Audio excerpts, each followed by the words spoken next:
Zimbabwe, and welcome to Live Talk. We're coming to you live from Studio 7 at the Voice of America in Washington, and I'm your host, Marvelous Mhlanganyahuye.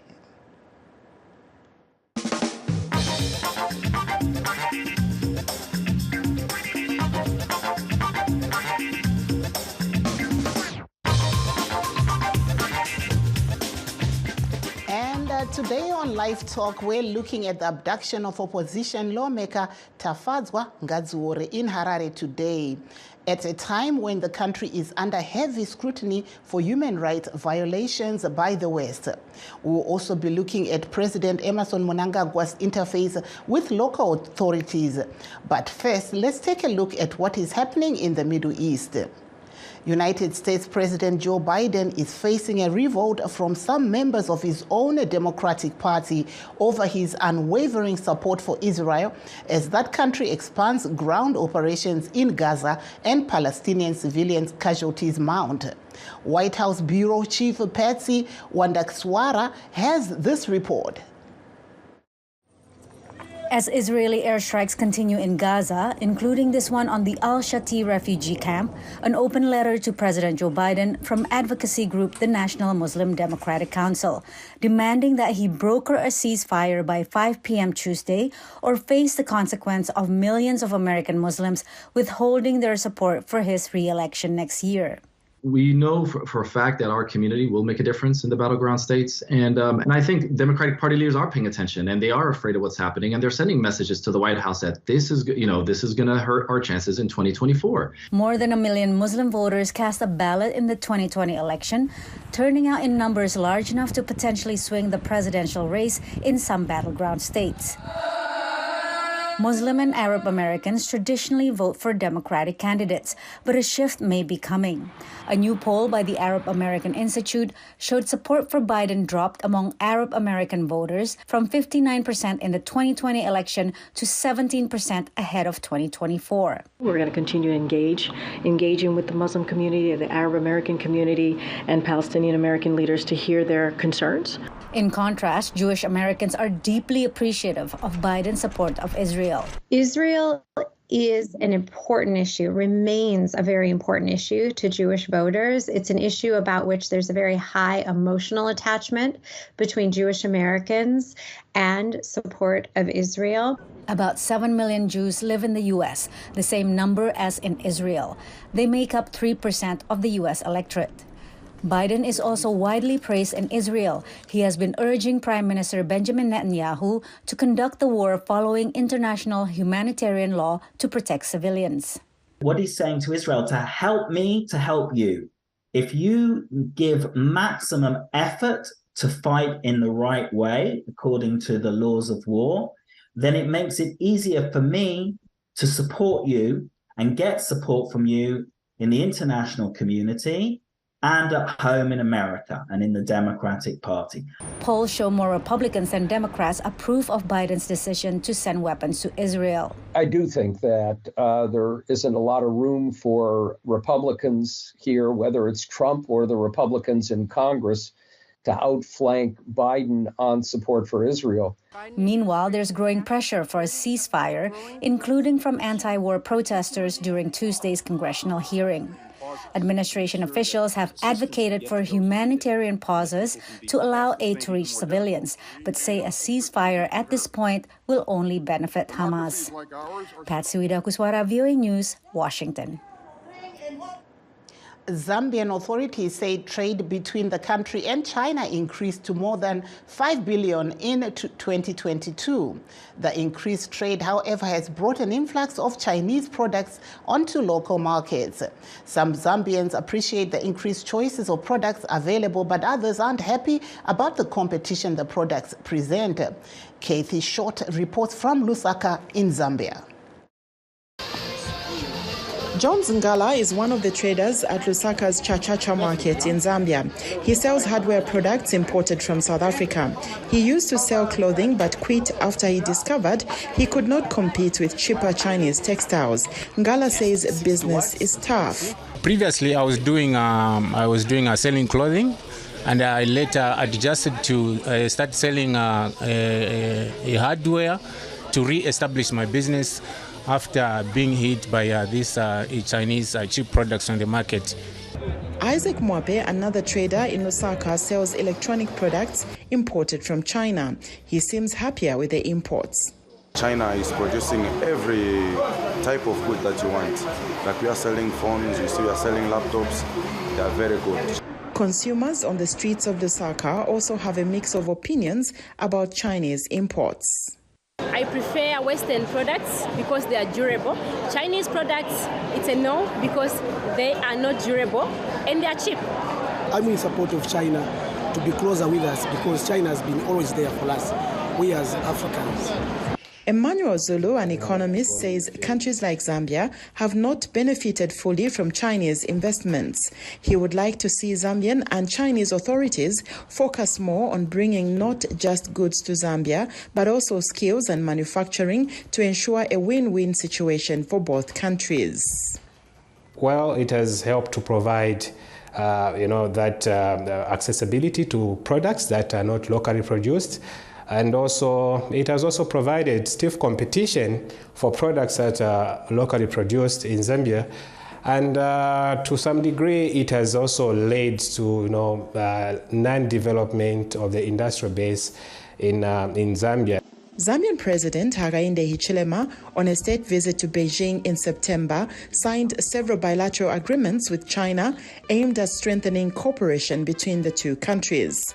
Zambian Commerce, Trade and Industry Minister Chipoka Mlenga told VOA in a telephone interview Monday that his government is working closely with Chinese authorities to set up manufacturing plants and skills transfer for Zambians in the fields of mining, electronics, textiles and agriculture. Kathy Short, VOA News, Lusaka, Zambia. Opposition lawmaker and member of Citizens Coalition for Change, Takudzwa Ngadziore, was early today abducted from his Marlborough home by armed men. Ngadziore captured his captors live on Facebook during the attack.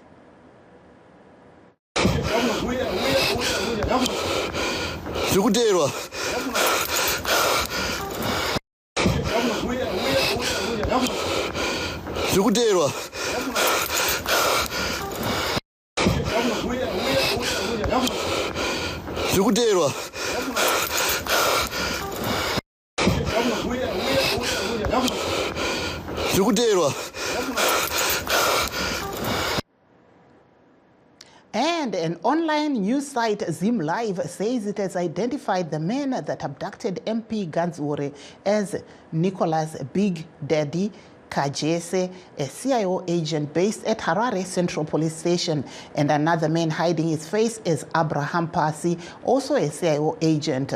Studio 7 visited MP Ngadziore in hospital. Yeah, so I think the whole story started yesterday. Yesterday, around 3 men came where I stay and they had to question my landlady. They said, no, there's a guy who defrauded the bank, so we're looking for him. So when I got home, she told me that story, but already I was, starting, my instinct was just telling me something is wrong.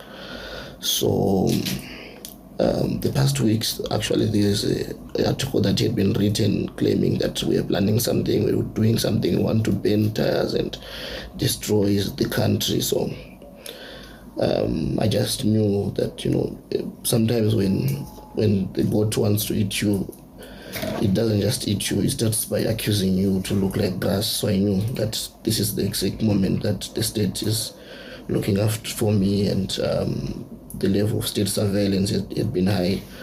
So I woke up thinking I would be at Parliament, so I actually had to dress up and leave the house. So when I left the house, I saw around 6 cars, but they were just moving in a very funny way, but only one car had the guts to come like close to where I was. It was a white Fortuner and it had no plates.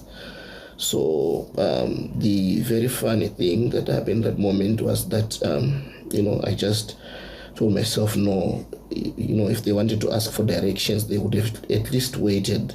But they were not, they didn't wait. They just opened the front door, like the passenger door. And I knew that everything was wrong. So I started running. But already there was someone who had come to pick me up, because the plan was that I would meet with Honorable Joanna so that we at least go to Parliament together for the pre-budget. That there was Triple C lawmaker Takhudzwa Ngadzure at a Harare hospital. Triple C Chief Whip Amos Chibaya castigated the alleged abduction and had this to say. It is said that after elections, the flawed elections, we continue to witness violence perpetrated against our supporters, our Triple C supporters. We meet in a very sad political circumstance where one of our member of parliament, the Triple C Youth Task Force coordinator, Honorable Takhudzwa Ngadzure, was this morning abducted and tortured. This adds to the surging politically motivated violence and the targeted abductions. A few days ago, a former MP, Honorable Jidakwa, was abducted. Recently, our elected councillor, Wombra Nende, councillor for 27, was also abducted, and many others. A pattern of injections is also a big worry for us. All of them were injected with unknown substance, a systematic way to eliminate those who differ from ZANU-PF. We have a political crisis in Zimbabwe arising out of a disputed election of 23rd of August. If an MP can be abducted in broad daylight in a capital city, think of our activists all over the country who are being victimized for being Triple C supporters.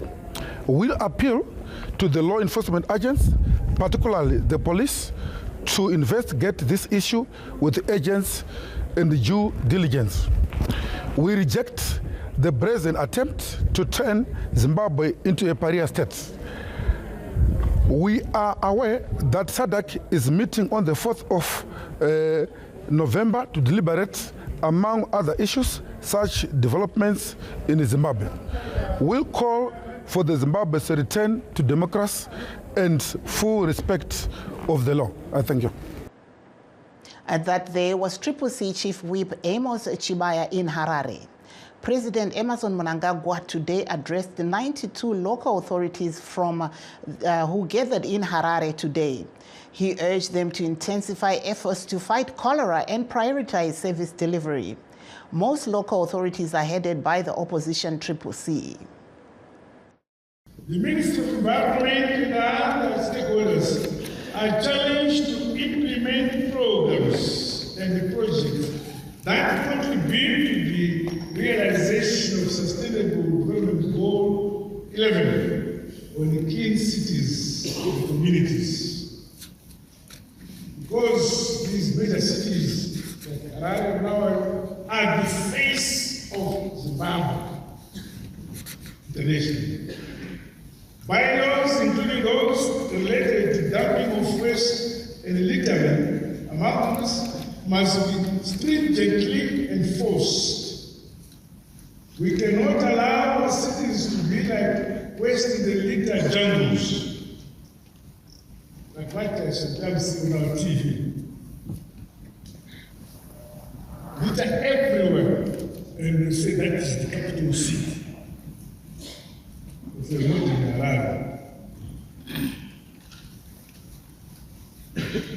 We must begin to have councils who have a vision to create cities, world-class cities across all our councils.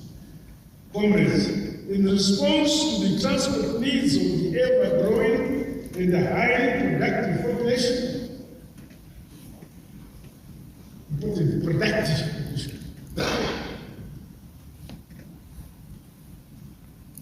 the procurement of more buses to service urban intercity and rural areas remains high on our development agenda. Because our city complexes are growing so fast. What I don't know is whether it is the city production or people are coming from countryside. But the populations are growing. That there was President Emmerson Mnangagwa in Harare. Please stay tuned as we take a brief break. We'll be right back. In times of change, when the world seems uncertain and what we hear doesn't reflect what we see, we seek the truth. When we are told only part of the story, we lose trust. In moments of crisis, our dreams, hopes, and wishes for a better tomorrow depends on a free press. At Voice of America, we bring you the stories that people take risks to see. We connect the world and unite it with truth. At Voice of America, we show you the whole picture. For those that have just joined us, please note that we are streaming live on all our Facebook pages, VOA Shona, VOA Studio 7, and VOA Ndebele. And we're also live on YouTube at VOA Zimbabwe. Today we're discussing about the abduction of opposition CCC members. To discuss this issue, we are joined by Godfrey Kuraone of CCC, and we also have Sympathy Paspanojga of ZANU-PF. Welcome to Live Talk, gentlemen. Thank you, Marvelous. Hello, it's a pleasure to be here. Thank you. I will start off with you, Mr. Godfrey Kuraone of the CCC. We've seen what's been coming from the ground, and we know that you were one of the members before you left Zimbabwe who had something happen to you. Tell us, what's your view of what's going on in Zimbabwe right now? What's going on in Zimbabwe right now, Marvelous, is barbaric, and it must be condemned in the strongest terms it deserves, because we have seen a pattern of these abductions. Well, from long back, when Robert Mugabe was the president, Itai Dzamara was abducted about 8 years ago, and up to date, we don't know his whereabouts. His family doesn't know his whereabouts. Justina Mukoko was abducted and tortured. I think you also remember about Johanna Mamombe, Netsai Marova, and Sheila Chimbiri, who were abducted some few years ago. I thought the Robert Mugabe era was gone, but we are seeing the continuation of the same perpetration from the so-called Second Republic. Now, I think you will recall that last month we had one of our candidates, Wombera Inende, who was abducted and tortured and was injected. And 3, 4, 5 days ago, we had our former MP, James Chidagwa, who was also abducted and tortured and also injected with an unknown substance. And today, it's Chakudza Ngadzor. So you realize that this thing is going on and on and on and on. And these guys, they don't even show any remorse.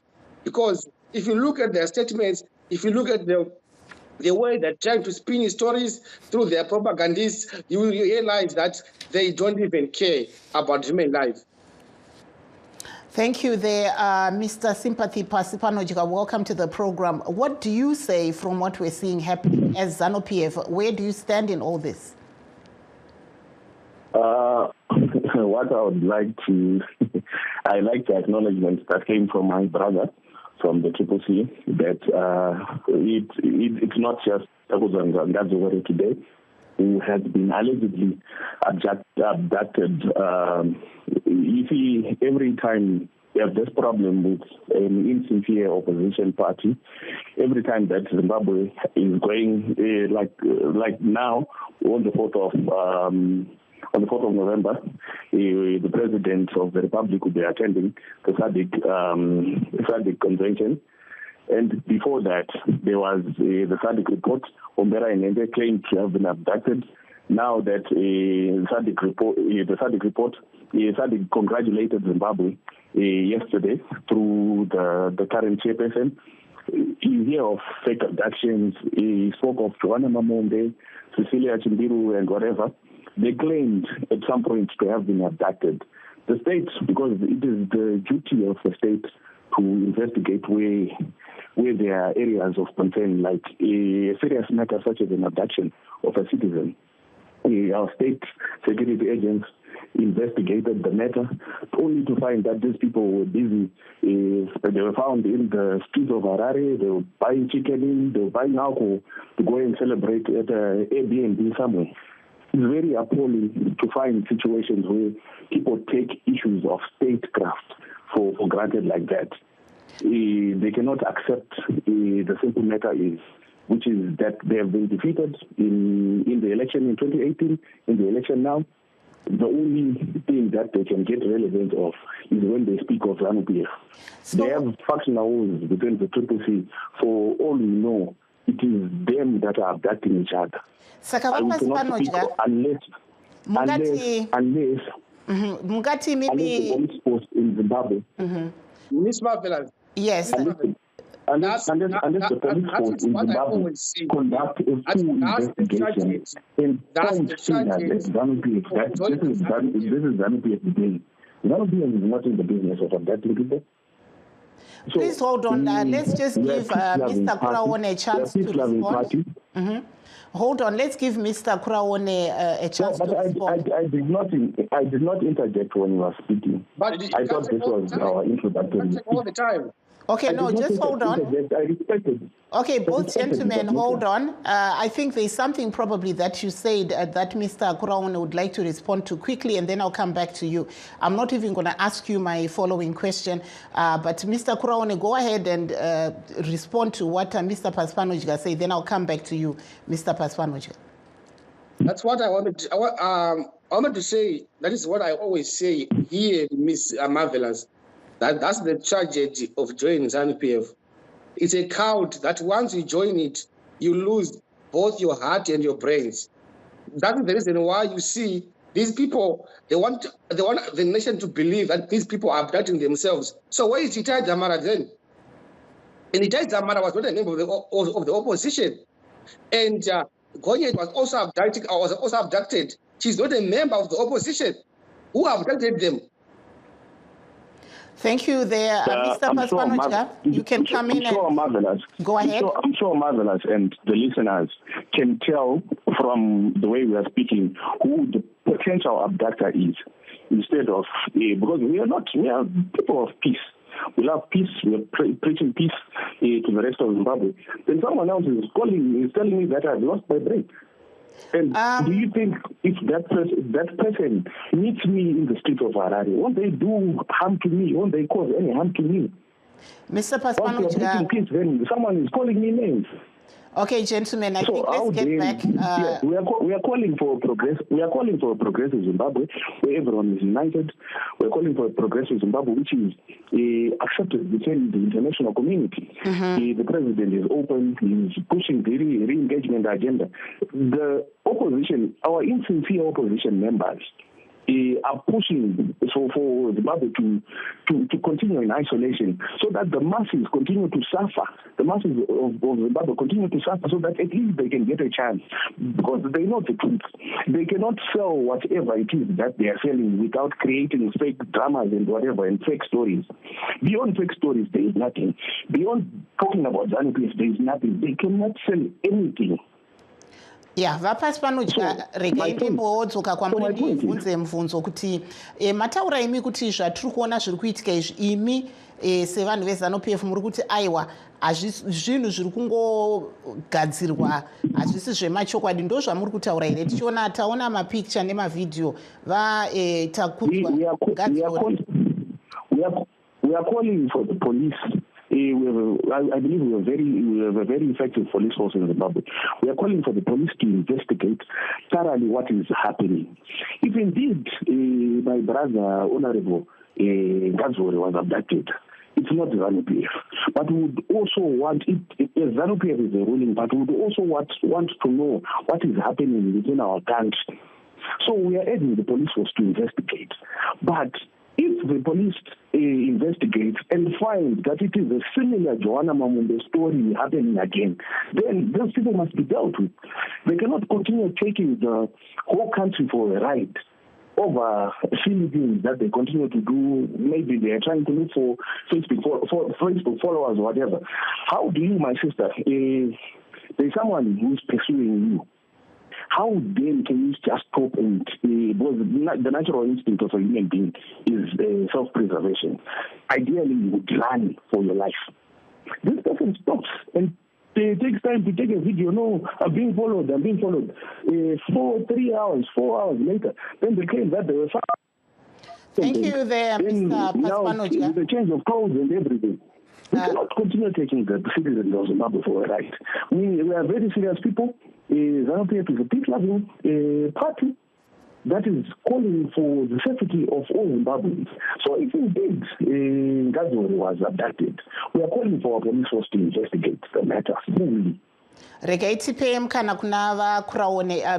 Kuraone, tell us, you're hearing what Mr. Paspanoja is alleging. What says you? So this is what happens, Marvelous. When kana beri rakungouzha mwana waro rinomupomera kunhwa kungembudzana. This is exactly what these people are doing. They know that the ones responsible, they know that those who are doing Zima abductions are their own people. Now I would want to question him, where is the investigation in Zamara? We are still waiting 8 years down the line. We didn't hear the investigation in It's more than 8 years now. We are still waiting. We are still waiting the abduction which was said is going to be investigated. Where is the investigation report? The fact that we don't have those reports up to now, it means that those who are supposed to submit my reports are the abductors, simple and straightforward. We don't need anyone from Mars and Venus to come here and tell us who is doing these abductions. We know them. So you're accusing the police for abducting citizens. The video has been identified. Are you accusing the police? He's known man from Mavuku. Are you accusing the police? Are you accusing the Zimbabwe Republic police? I'm accusing both ZANU-PF, police and yourself. Mr. Paspanoja. It is the duty of police to investigate. I am not an investigating officer in any case. ZANU-PF as an institution has no capacity to investigate any case. Okay, Mr. Paspanoja, if I may have your last word. The police in Zimbabwe are supposed to investigate. They cannot investigate themselves. So, if I may have your last word, Mr. Paspanoja, and then Mr. Kuraone, as we are nearly getting to the end of our program. Your last word.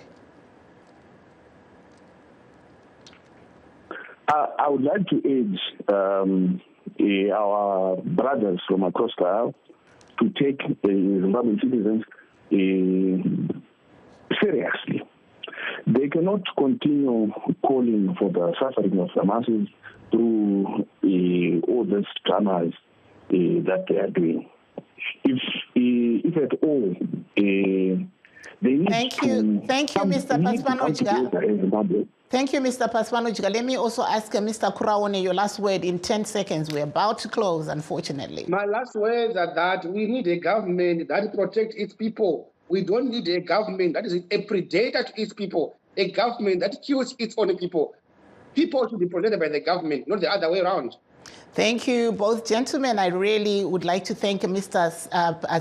Sympathy Paspanoja, who really came in last minute from ZANU-PF, and also Mr. Godfrey Kuraone from Triple C for being our guest on tonight's show. And that brings us to the end of our show. Signing off in Washington, I'm Marvelous Mhlanganya Huye.